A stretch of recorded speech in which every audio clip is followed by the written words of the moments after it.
존경하고 사랑하는 우리 구독자 여러분 반갑습니다. 여러분의 천만 라디오 진행자입니다. 지금 보니까 코스피가 좀 오르다가 또 빠졌다가 지금 왔다 갔다 하고 있습니다. 뭔가 꺾이는 그런 느낌이 드네요. 쫙 올라갔다가 빠지는 느낌. 하여튼 그렇습니다. 코스피 2494.93을 가리키고 있고 개인들이 2435억 매수하고 있습니다. 외국인하고 기관들 매도하고 있는데 기관의 매도세가 좀 강해요. 1572억 매도하고 있고 현재 보니까 삼성이 1% 정도 오르고 있고요. 하이닉스 1.2%, 삼바 0.3, 오선주 0.3%, 네이버 1.8, 카카오 4.1% 오르고 있네요. 그리고 LG엔솔 1.5% 빠지고 있고 LG화학 0.9, SDI 2.5, 현대차 2.0, 기아 1.8, 포스코홀딩스 2.2, 포스코유치함 2.5% 빠집니다. 잘 가다가 뭔가 꺾이는 그런 느낌이네요. 코스닥은 0.86, 좀 밑으로 내려가고 있습니다. 개인들 4,530억 매수하고 있고 외국인 기관 매도하는데 외인들이 4,296억 매도하고 있습니다. 에코프로비암 1.8% 빠지고 있고 셀트리온 헬스케어 0.8, LNF 3.6, 셀트리온 제약 2.2 빠지고 있고요. 포스코 DX 6.7% 빠집니다. 에코프로는 3.8% 오르고 있고 HLB 0.2, 카카오게임즈 0.7, JYP 2.05, 오스템 임플란트 0.3, 펄어비스 0.4, SM 0.9 이렇게 오르고 있습니다. 하여튼 좀 특이하네요 보니까. 하여튼 참 생각지 못하는 그런 또 모습들을 보고 있습니다. 마이크로소프트의 서프라이즈를 메타가 이어받자 이제 빅테크들의 진격을 제기합니다. 다우지수는 500포인트 이상 치솟고 나스닥은 2% 넘게 타올랐고요. 미국의 GDP 증가율은 예상치의 절반인 1.1%에 머물렀습니다. 하지만 이런 침체 조짐이 다음 주 기준금리 인상을 막을 변수라는 해석이 나오다 보니까 주가는 더 탄력을 받는 것 같아요. 다우지수는 전일보다 524.79포인트 올라 상승해서 33,826을 가리켰고 S&P 500도 79.36포인트 올라서 4,135.35, 나스닥도 287.89포인트 상승해서 12,142.24에 거래 마쳤습니다.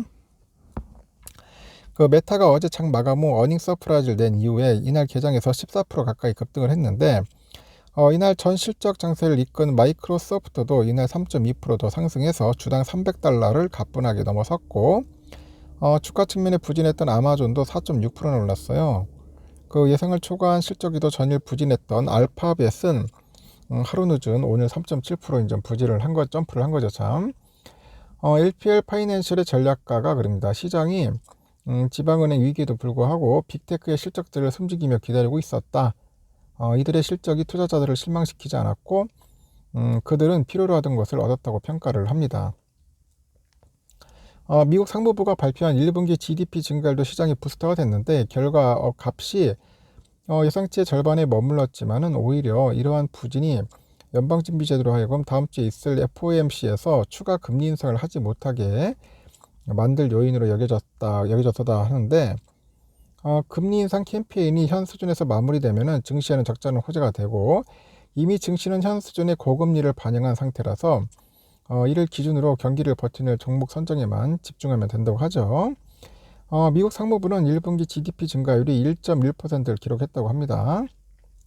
그래서 다우존스가 그 직계한 전문가 예상치가 2%점을 감안하면은 결과값이 기대보다 현저히 모자르게 나타난 셈인데 미국 일각에서는 연방준비제도가 반세기 만에 가장 가파르게 금리를 올렸음에도 불구하고 경제의 저력을 감안해서 연착륙이 가능하다는 전망이 나오기도 했습니다.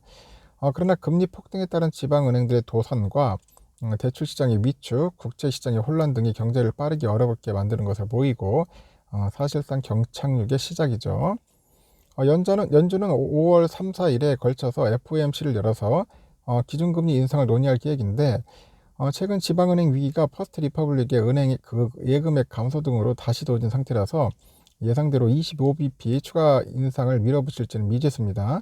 2분기에 미국이 역성장할 경우 하반기 경착륙에 따른 경기 침체가 이제 본격화될 위험성이 있고 미국은 내년에 대선을 치르는데 바이든 대통령이 재집권을 위해서 재선 도전을 선언한 상태죠. 경제를 무너뜨렸다는 비난을 그대로 좌시하지는 않을 것으로 보이고 제롬 파월 연준 의장은 지난 3월 FOMC에서 올해는 금리 인하 계획이 없다고 밝혔는데 경제가 경착륙할 경우에는 그 고집을 유지하기는 쉽지 않을 것으로 봅니다. 초콜릿 회사 허쉬 1분기 실적 예상치를 뛰어넘자 주가는 4.4% 상승을 해가지고 사상 최고치 기록했고요. 1분기 성장은 생산량이 늘고 가격 인상 효과가 나타나기 시작한 결과인데 회사 측은 아직 목표 지점까지 가격을 올리지도 않았다고 밝혀서 기대를 크게 합니다. 한일의 인터내셔널도 매출과 이익이 기대치를 초과한 후 주가가 4% 정도 뛰었고요. 1분기 매출은 80억 6천만 달러, 주당 이익은 2.07달러입니다. 그렇게 하여튼 예상치는 매출 80억 2천만 달러, 주당 이익은 1.93달러고 갔고요. 제약사 머크하고 중공업 장비 제조사죠. 캐터필러의 1분기 실적은 둘 다 월가 기대치를 웃돌았는데 투자자들의 눈에서는 벗어나서 주가가 약세를 면치 못한 것 같습니다. 하여튼 뭐 그렇게 썩지 않고 1분기 예금액이 40% 감소하면서 위기설 재발과 주가 폭락 사태를 이틀간 겪던 이 퍼스트 리퍼블릭 은행은 이날 주가가 8.7% 정도 반등을 해가지고 일단 진정세를 보였네요. CNBC에서도 이날 퍼스트 리퍼블릭과 그 고문들이 회사의 회계장부를 재구성할 수 있도록 다른 은행사들이 시장 금리보다 높은 가격으로 자산 일부를 사는 거래를 만들고 있다고 합니다.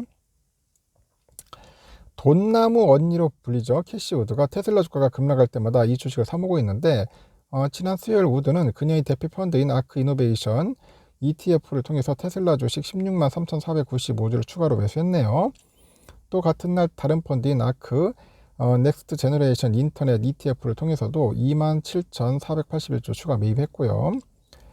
테슬라의 수요일 종가 주당 153.75달러를 기준으로 해서 매입 금액은 거의 3천만 달러에 이릅니다. 캐시우드는 테슬라가 최근 볼륨을 확대하는 과정에서 그 마진 압력을 받고 있지만은 수년 내에 로봇 택시가 붐을 이루면은 테슬라가 자율주행 기술을 이용해서 과점적인 사업자가 될 것이라고 굳게 믿고 있다. 이런 호재를 통해서 우드는 테슬라 주가가 수년 내 주당 한 2,000달러까지 꾸준히 상승할 거라고 보는 것 같습니다. 캐시우드의 추가 매수 소식 덕분에 4%나 급락 반등을 했죠. 테슬라 주가는. 상황이 이렇고요. 우리 삼성전자는 그래도 잘 버텨줍니다. 65,200원, 300원 왔다 갔다 하고 있고 현재 한 5, 600원 오르고 있고요. 외국인들이 한 230만 주 정도 시원하게 사고 있어요. 우선주도 뭐 그래도 떨어지지는 않고 잘 버티고 있습니다. 55,000원 돌파했고 55,500원까지 찍었죠. 자, 55,000원에서 56,000원 사이에서 왔다 갔다 할 것 같고요. 현재 외인들이 한 17만 주 정도 현재 매수하고 있다. 이렇게 보시면 됩니다. 흐름은 나쁘지 않습니다. 이렇게 흘러갈 것 같아요.